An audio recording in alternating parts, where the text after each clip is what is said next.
Ir toliau ruoštis Romas.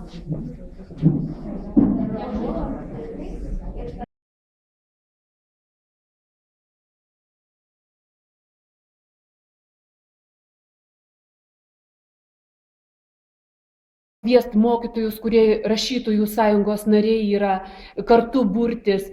Na, žodžiu, nes ši knyga buvo toks projektas parengtas Dvi tautos, viena kultūra.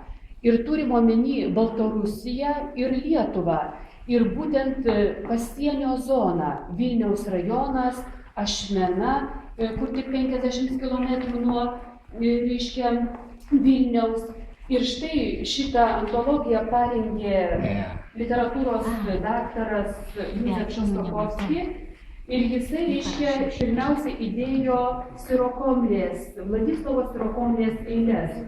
Ir kadangi buvo, reiškia, pagal tą projektą kūrybinis toks pleneras Bareikiškėse, ir Sirokomlės ten yra namas, kuriame, reiškia, jisai gyveno, įdėjo, reiškia, tuos iš plenero ir kitus eilėraščius.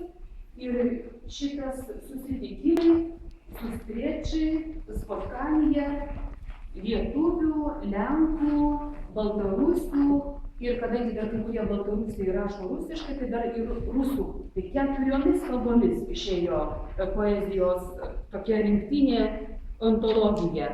Tai tikrai aš irgi sveikinu ir visus mus šiandien almanacho pristatymo proga ir norėčiau palinkėti, kad mes irgi nesustotume, toliau spindulėliai mūsų neužgestų ir pagalvoti gal kažką iš tikrųjų kitaip truputėlį dabar galima, nes jau yra tikrai mūsų pačių ta kūryba, gal pakviest ką, gal susijungt su kažkuo, gal dar kažką, nes tikrai išeina kartais tokie labai gražūs dalykai.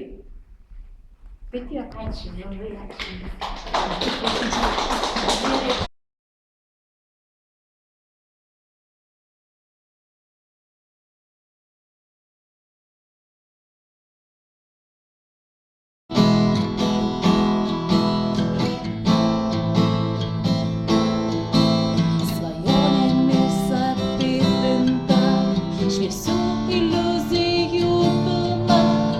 Krikštolinio ilgesio gaida keliauja, vaikšto po namus, ji džiugina ir virkdo mus, geriausia draugė.